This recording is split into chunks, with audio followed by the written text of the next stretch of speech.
Good morning everyone. तर इकडे तर सकाळचे जवळ-जवळ 7, सव्वा 7 वाजत आलेत आणि म्हटलं चला आता पटकन आवरून घेऊया म्हटलं. तर इकडे आता दात वगैरे घासून घेते आणि त्यानंतर मग चहा वगैरे घेईल, मी अंघोळ करेल आणि मग पुढची कामं. आणि आज की नाही अक्षय तृतीया आहे, त्यामुळे आज पुरणाचा स्वयंपाक असणार होता.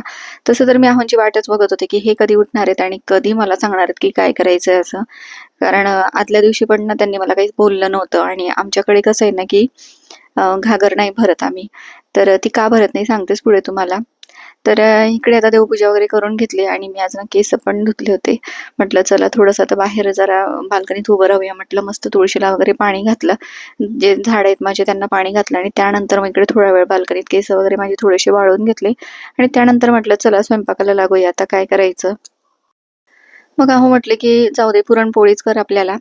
आणि तसं तर आम्ही कधीतरी ना खापरावरची पुरणपोळी मागवतो.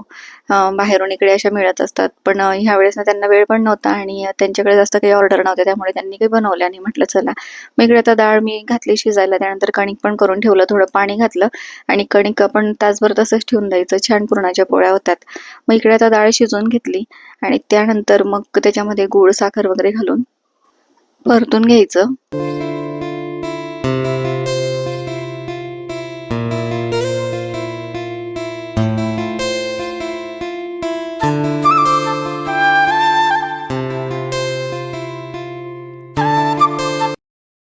आणि पुरणाचा स्वयंपाक ना 2 जणांचा असू दे किंवा 4 जणांचा, त्याला जेवढा वेळ लागतो ना, तो लागतोच बरं का.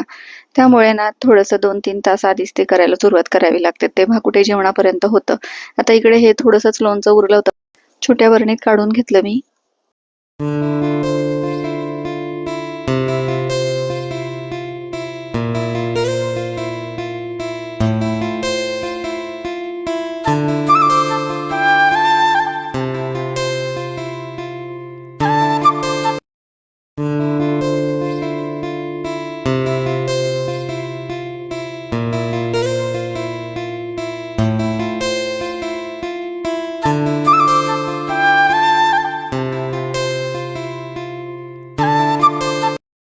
इकडे आता ही लोणच्याची बरणी पण स्वच्छ करून घेतली. घासून वगैरे पुसून ठेवून देते म्हटलं, कारण थोडंसंच लोणचं होतं आणि एवढी बरणी अडकून पडली होती. म्हटलं आता नवीन जेव्हा करू त्यावेळेस भरायला कामात येईल. तर जवळ-जवळ 3 किलोची बरणी आहे ती माझी. छोटीशी, मला खूप जास्त मोठी नव्हती घ्यायची. मग आता सगळं आवरून घेते ते आणि त्यानंतर की नाही गूळ वगैरे मी हे करून घेणार आहे. आता डाळ तर शिजलीच माझी. गार झाली की मग त्यामध्ये गूळ आणि थोडी साखर घालून असं पुरण करत असते मी. तर आमच्याकडे ना आता जे आमचे सासू-सासरे ते असं म्हणतात, की तुम्ही काही घागर भरू नका. ज्यावेळेस आम्ही तिकडे राहायचो गावी एकत्र सगळेजण, तर त्यावेळेस ना मग तिथंच आम्ही पूजा वगैरे करायचो, घागर भरायचो सगळं, म्हणजे अगारी वगैरे टाकली जाते ते सगळं करायचो पूर्वजांची. पण मग आता आई म्हणतात, की तुम्ही इकडे घागर नसते भरायची. आणि ते म्हणजे आजी-बाबा जे आहेत ना आमचे, माझ्या सासू-सासऱ्यांचे सासू-सासरे म्हणजे सासऱ्यांचे आई-वडील, तर त्यांचे ते घागर भरतात. तसं मग ज्यावेळेस तुम्ही नाही भरायची, तुम्हाला अजून वेळ आहे भरायला असं म्हणतात ते. तर म्हटलं ठीक आहे. आमच्याकडे तर असंच करतात. मग आम्ही काय फक्त पुरणपोळी वगैरे करून घेतो आणि देवाला मग तेवढा नैवेद्य दाखवायचा आणि जेवण करायचं आपलं. तर इकडे आता ना गूळ यांनी आणलेला होता, तो सेंद्रिय गूळ होता आणि तोच मी आज घालणार होते पुरणपोळीमध्ये.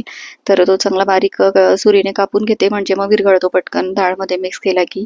आणि आता इकडे मग डाळ पण एकत्र करून गूळ आणि थोडी साखर पण घालणार होती. त्यानंतर आमटीची पण तयारी करायची होती. मग आमटी पण एका बाजूला फोडणी दिली मी.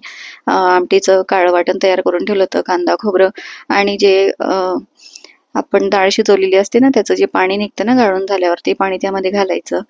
तर काही जण याला कटाची आमटी पण बोलतात. काही जण गावाकडे रशी पण बोलतात. आता इकडे ही आमटी बघा माझी मस्त फोडणी दिलेली केलेली आहे आणि त्यामध्ये ती डाळ शिजलेलं पाणी आपल्याला घालायचंय.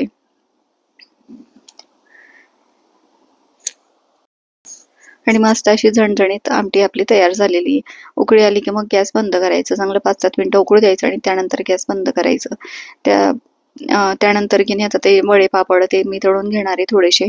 आणि इकडे आता आमटी पण आपली तयार झालेली आहे. ते झालं की मग एका बाजूला भजी पण तयार करून घेते. तर थोडं-थोडं जरी करायचं म्हटलं ना, तरी बराचसा उशीर होतो बरं का. तरी हा सगळा स्वयंपाक करताना मला की नाही जवळ-जवळ 12-12:30 वाजले होते आणि माझं थोडंसं निवांतच चाललेलं होतं, कारण पण ना थोडंसं उशिराच जेवण करतात. त्यामुळे म्हटलं चला सावकाश चालू द्या आपलं.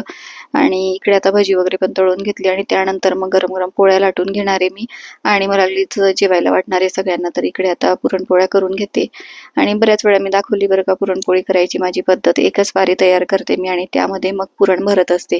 म्हणजे सगळ्या बाजूला व्यवस्थित पुरण पसरतं आणि पुरणपोळीमध्ये काठोकाठ असं पुरण भरलं जातं आणि छान लागते मग पुरणपोळी. मस्त साजूक तुपाने दोघं बाजूने शेकायची आणि आता म्हटलं चला सगळ्या पटापट लाटून घेऊया आणि त्यानंतर गरम-गरम जेवायला वाढूया म्हटलं.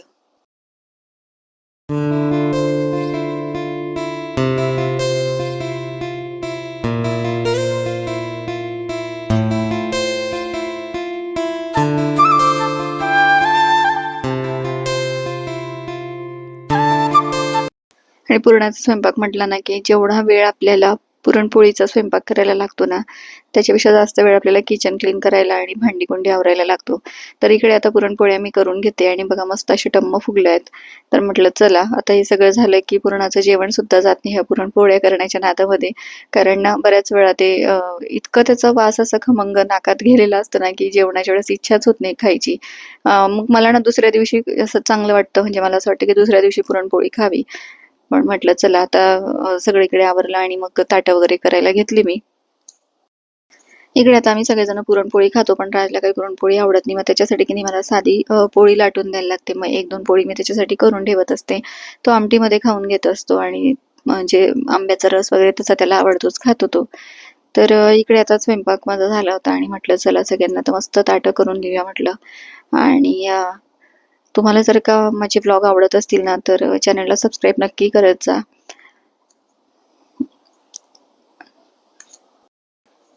आता इकडे जेवणं वगैरे झाली, सगळं आटोपलं, की त्यानंतर सगळं किचन वगैरे क्लीन करून झाल्यावर मला की नाही थोडंसं संध्याकाळी राजसोबत बाहेर पण जायचं होतं. तर एक प्रोग्रामसाठी. तर म्हटलं चला पटापट इकडे आवरून घेऊया आणि बघा मी ना रांगोळी पण काढली होती बरं का आज दारात. तर ती पण तुम्हाला दाखवायची होती. तर दाखवतेच तुम्हाला पुढे. छोटीशी रांगोळी काढली होती आणि आतमध्ये जो कळस ठेवलाय ना मी, तर ते कलश जी आहे ना, तर ते रेडीमेड रांगोळी आहे आणि आजूबाजूने असं काही फक्त मी केलंय. तर खूप कमी वेळात होऊन जाते. मग आता सगळं आवरून घेतलं आणि संध्याकाळी मग तयारी वगैरे केली आणि राजसोबत मला जायचं होतं. तसं तर आम्हाला दोघांना पण बोलवलं होतं, पण अहो म्हटले, की "मला काही जमणार नाही, तूच जाऊन ये त्याच्यासोबत." म्हटलं चला. मग सगळं तयार वगैरे वगैरे केली मी आणि मग निघालो आम्ही दोघं मायलेक. तर राजची पण बघा इकडे तयारी आता चाललेली आहे आणि तिकडे प्रोग्रामसाठी आम्हाला जवळ-जवळ 6 वाजेपर्यंत असं पोहोचायचं होतं. मग निघालो आम्ही दोघं जण. तर आम्ही दोघं टू व्हीलरनेच जाणार होतो. पोहोचलो एकदाचं तिकडे आणि अनंत कान्हेरे यांच्याबद्दल तो प्रोग्राम होता आणि एका पुस्तकाचं ओपनिंग पण होतं. तर तेच इकडे आता कार्यक्रम चाललेला होता आणि खूप छान कार्यक्रम झाला आणि खूप मोजक्या भाषेत, मोजक्या शब्दात सरांनी मुलांना मार्गदर्शन केलं आणि असं गोष्टी स्वरूपात त्यांनी समजून सांगितलं. तर असे खूप कमी प्रोग्राम असतात, की ज्यामध्ये बोर होत नाही. शक्यतो असे भाषणाच्या प्रोग्राममध्ये खूप जास्त बोर होत असतं. पण इथे अजिबात झालं नाही. खूप छान प्रोग्राम झाला आणि असा काही आजचा दिवस गेला. चला, तुम्हाला व्लॉग कसा वाटला नक्की कमेंट्समध्ये सांगा आणि आवडला असेल तर आता सबस्क्राईब करून